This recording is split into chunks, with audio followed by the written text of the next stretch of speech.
Hey guys, my name's Aaron Massey from MrFixItDIY.com, and over the next couple of months I'm going to be tackling a pretty significant shop overhaul to try and maximize the organization of the shop and make myself more efficient. So I thought that I'd make some videos along the way to share some of my organizational builds and tips with you as I upgrade the shop. So for today's project I'm going to show you how I'm building my workshop base cabinets.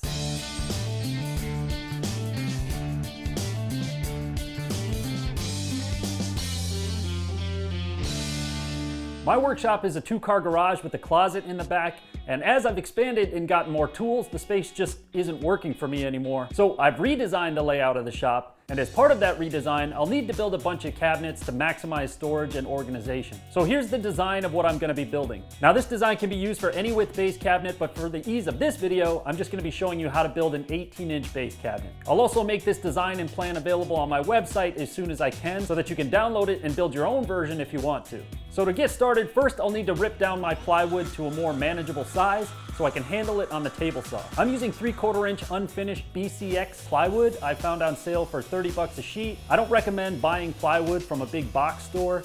It's overpriced and poor quality. So I recommend finding a local lumber spot to see what they have available if you're gonna be building cabinets. Now I prefer 3/4 inch plywood for shop cabinets because of the durability and the strength, but you could also go with 1/2 inch if you wanted to. So once I have the side panels cut to size, I like to stack them and align them before clamping them together and cutting out the toe kick cutout.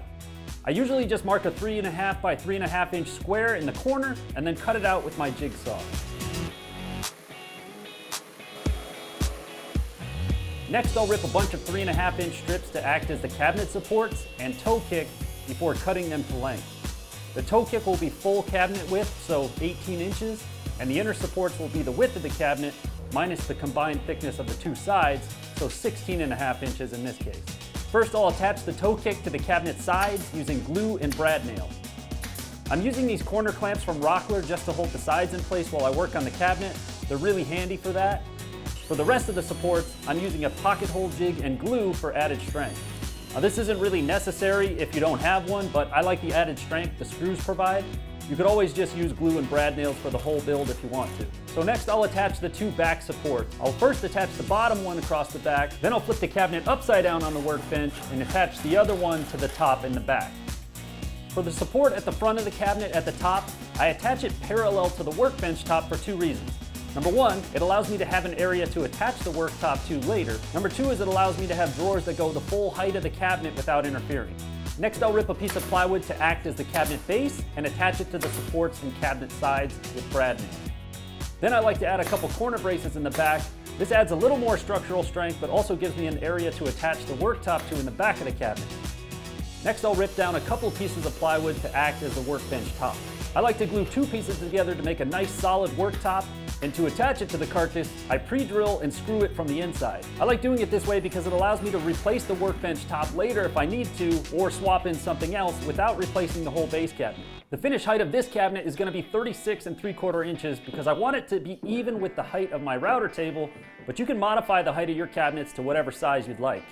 Next, I can lay out and mark where my drawer slides are going to go. For this cabinet, I'm choosing to have 4 drawers with full extension slides to maximize storage. These drawer slides are 22 inches long and I found them on Amazon. Even though I'm working on the cabinet on its side up on the workbench and it's not really necessary, I'm using the Rockler drawer slide jig because it helps keep the proper setbacks for the slides and keeps them square with the cabinet carcass. I'm setting these slides for 6.5 inch drawer boxes, so depending on the size or the amount of drawers you're planning to use, you'll have to adjust the slide locations accordingly. With the slides in place, I like to then mount the cabinet to the wall, and depending on your floor or walls, you may have to shim your cabinets to get them level, which I had to do. If that's the case, just make sure you also adjust your drawer slides so that they're level. Next, I can build the drawer boxes. I had some 1/2 inch maple ply left over from my vanity build, so I'm using that for the drawer boxes. Normally I wouldn't use this nice of plywood for shop cabinets, but since I had it, I'm using it. For the drawer box construction, I'm also using a concealed pocket hole construction. Jay Bates has a really good video on how to build drawer boxes the same way that I'm building them, so I'll leave a link to that video in the description down below.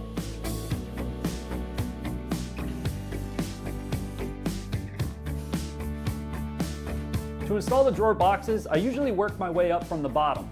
I'm using a piece of scrap 1/4 inch plywood to give myself a little spacer to make sure the box is up off the base and doesn't rub on the cabinet. Then I just pull the slides out flush with the front of the box and screw them to the box, leveling each one as I go.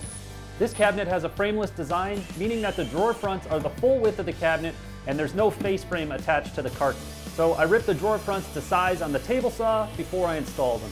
I'm making my drawer fronts out of more 3/4 inch plywood, and I don't really care if the grain patterns match because I'll be painting them later on, but you can make them as nice as you'd like to, and you can use something other than plywood if you want. To install the drawer fronts, there are a few options. Number one, you can use some double-sided tape attached to the drawer boxes to hold the drawer front in place, and then drill and screw in your drawer pull hardware from the inside of the box. Number two, you can use these drawer front jigs from Rockler, which hold the front in place. They're really handy, but they don't let you completely close the drawer when you're installing it, so it can be a little hard to tell if you're perfectly lined up. When installing the drawer fronts, I like to just use a small spacer like a washer to make sure I'm getting consistent spacing of the drawer fronts. Once the bottom front is level, you can reference each one below it with the washer and make sure you have consistent spacing all the way up. I use the screws from the drawer pull hardware to secure the drawer front in place. Depending on the drawer pull you choose, the spacing of the screws may vary, so just make sure that you check out what that is. And they also sell jigs to make sure that the spacing that you're laying out is precise to the drawer pull that you choose. Lastly, to finish up the cabinet, I'm adding a 1/4 inch piece of tempered hardboard to the top of the cabinet with some construction adhesive. And then I'm adding a 5-inch backboard as well, just because I feel like it. Now you can also trim out the front of the cabinets if you want, like I did here. I had some leftover maple from a project, so I wrapped the edge of the worktop to give it a finished look. So here's a finished cabinet as part of the larger workbench.